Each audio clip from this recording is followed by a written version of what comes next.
আসসালামু আলাইকুম। Crown cement সকালের খবরে আমন্ত্রণ জানাচ্ছি আমি মালিহা হোসাইন।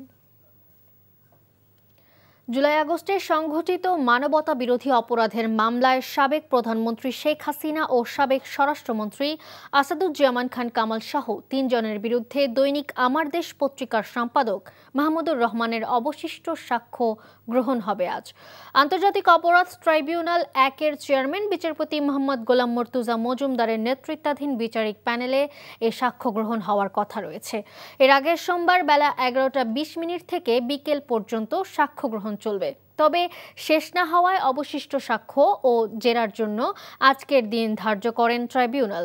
এরপর এ মামলায় সাক্ষ্য দেবেন জাতীয় নাগরিক পার্টির আহ্বায়ক নাহিদ ইসলাম। এর আগে গত ৯ সেপ্টেম্বর ১৪তম দিনের মতো এ মামলায় ৬ জন সাক্ষ্য দিয়েছেন। এখন পর্যন্ত মোট ৪৬ জনের সাক্ষ্য গ্রহণ রেকর্ড করেছেন ট্রাইব্যুনাল। বিলুপ্ত সংসদীয় আসন পুনর্বহালের দাবিতে বাগেরহাটে চলছে জেলা ও উপজেলা নির্বাচন অফিস ঘেরাও ও অবস্থান কর্মসূচি। মঙ্গলবার সকাল ৯টা থেকে শুরু হয় এ ঘেরাও ও অবস্থান কর্মসূচি। এটি চলবে দুপুর ১২টা পর্যন্ত।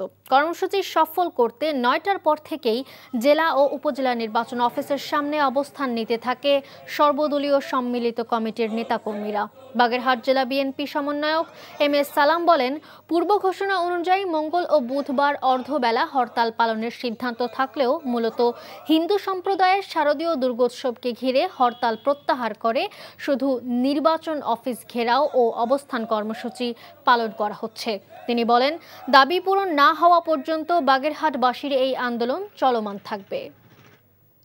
এদিকে গ্যাজেটে নির্বাচন কমিশনের সীমানা পুনর্বিন্যাসের প্রতিবাদে ফরিদপুরে আজ ষষ্ঠ দিনের মতো মহাসড়ক অবরোধ করেছে স্থানীয়রা। ফরিদপুরের ভাঙ্গা উপজেলার আলগী ইউনিয়ন ও হামিরদি ইউনিয়ন দুটি ফরিদপুর ২ আসনে অন্তর্ভুক্ত করার প্রতিবাদে ফরিদপুর ভাঙ্গা মহাসড়ক অবরোধ করেছে স্থানীয় এলাকাবাসী। এ সময় অবরোধকারীরা জানান, নির্বাচন কমিশন এই ভুল সিদ্ধান্ত থেকে যতক্ষণ সরে না আসবে ততক্ষণ পর্যন্ত মহাসড়ক অবরোধ করে রাখা হবে।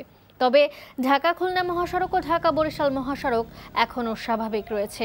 সোমবার দুপুরে ফরিদপুরের ভাঙ্গায় আসন পুনর্বিন্যাস নিয়ে আন্দোলনকারীদের হামলায় ভাঙ্গা উপজেলা পরিষদ ইউএনও অফিস সহ ১৫ থেকে ২০টি অফিস ও ২টি থানায় হামলা ভাঙচুর ও অগ্নিসংযোগের ঘটনা ঘটে। ফরিদপুরে মহাসড়ক পরিস্থিতি জানতে কথা বলছি সহকর্মী সঞ্জীব দাসের সাথে। সঞ্জীব, বিক্ষোভকারীরা কি মহাসড়কে অবস্থান নিয়েছে আর যান চলাচল কেমন দেখতে পাচ্ছেন এই মুহূর্তে জানাবেন।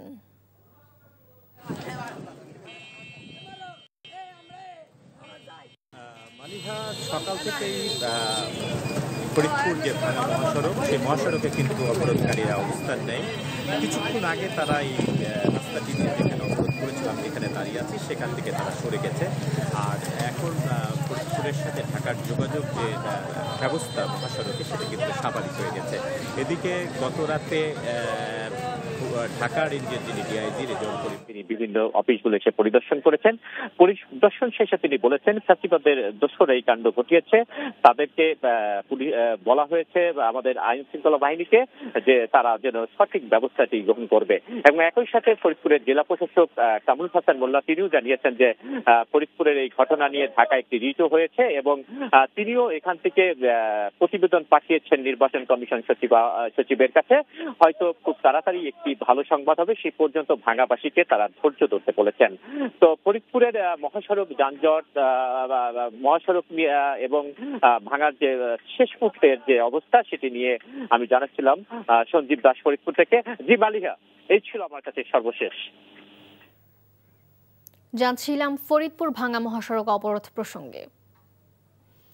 ঠাকুরগাঁওয়ের কমিউনিটি ক্লিনিক ও ইউনিয়ন স্বাস্থ্য এবং পরিবার কল্যাণ কেন্দ্রগুলোর বেহাল দশা। স্বাস্থ্য সেবার পরিবর্তে ভোগান্তিতে সেবা নিতে আসা রোগী ও স্বজনরা। অভিযোগ আছে, এইসব ক্লিনিক, স্বাস্থ্য ও পরিবার কল্যাণ কেন্দ্রগুলোতে সেবাগ্রহীরা ঠিকমতো চিকিৎসা সেবা ও ওষুধ পান না।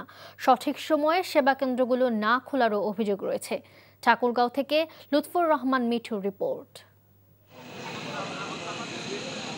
দুর্গম অঞ্চলের মানুষকে সেবা দিতে দেশের বিভিন্ন স্থানে স্থাপন করা হয় কমিউনিটি ক্লিনিক ও স্বাস্থ্য ও পরিবার কল্যাণ কেন্দ্র। যেখানে সাধারণ মানুষ জ্বর, সর্দি, কাশি সহ নানা রোগের 22 ধরনের ঔষধ বিনামূল্যে পাওয়ার কথা। তবে ঠাকুরগাঁওয়ের কমিউনিটি ক্লিনিকগুলোর চিত্র তার উল্টো। জেলার কমিউনিটি ক্লিনিক ও ইউনিয়ন স্বাস্থ্য ও পরিবার কল্যাণ কেন্দ্রগুলোতে 2 থেকে 3 ধরনের ঔষধ ছাড়া কিছুই মেলে না। শুধু তাই নয়, অভিযোগ আছে সেবা কেন্দ্রগুলো নির্দিষ্ট সময়ে খোলা হয় না, আবার অনেক সময় খোলা থাকলেও থাকে না কোনো স্বাস্থ্য সেবাদানকারী। ফলে রোগীদের পড়তে হয় চরম ভোগান্তিতে। এপ্রিল মাস থেকে আমরা হচ্ছে যে ওষুধ যে একটু সংকটের দিকে ছিলাম, আর ওষুধ না আসাতে প্যারাসিটামল আসে যে ওটা তো অনেকে পাচ্ছে না। প্যারাসিটামল, তারপরে অ্যান্টাসিড আর মেট্রোনিডাজল তো আগে থেকে বন্ধ করে দিচ্ছে, ওটা এখন আপাতত দিচ্ছে না।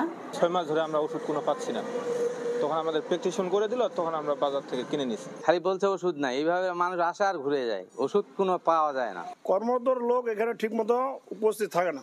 এদিকে কমিউনিটি ক্লিনিক ও স্বাস্থ্য ও পরিবার কল্যাণ কেন্দ্রগুলোতে জনবল সংকট ও পর্যাপ্ত ঔষধের সরবরাহ নেই বলছে সংশ্লিষ্ট কর্তৃপক্ষ। ঘাটতি থাকার কথা না, হয়তো খুব অল্প সময়ের জন্য একটা থাকে, আগামী সপ্তাহের শুরুর দিকে আবার প্রয়োজনীয় ওষুধ সংখ্যক তারা পেয়ে যাবে এবং পাওয়া মাত্র আমরা ওই দিনই ওষুধটা তাদেরকে সরবরাহ করব। ওষুধ নাই বিষয়টা আসলে শুধু ঠাকুরগাঁও ব্যাপার না, এটা সবাই এখন জানে যে এটা সারা বাংলাদেশেই এটা নাই। এই কয়েকদিন পরই হয়তো চলে আসবে এবং কিছু কিছু অলরেডি চলে এসেছেও। কমিউনিটি ক্লিনিকগুলো সব সমস্যার সমাধান করে প্রান্তিক মানুষের স্বাস্থ্যসেবা নিশ্চিত করা হবে, এমনটাই প্রত্যাশা সকলের। NTV news desk. সকালের খবর এটুকুই। এই খবরের ভিডিও সহ আপডেট জানতে ভিজিট করুন এনটিভি অনলাইন www.ntvpd.com। এছাড়াও এনটিভির জনপ্রিয় সব অনুষ্ঠান ও খবরের আপডেট জানতে ভিজিট করুন আমাদের ইউটিউব ও ভেরিফাইড ফেসবুক পেজ। 12টায় মধ্যাহ্নের খবর দেখার আমন্ত্রণ রইল। ধন্যবাদ সবাইকে।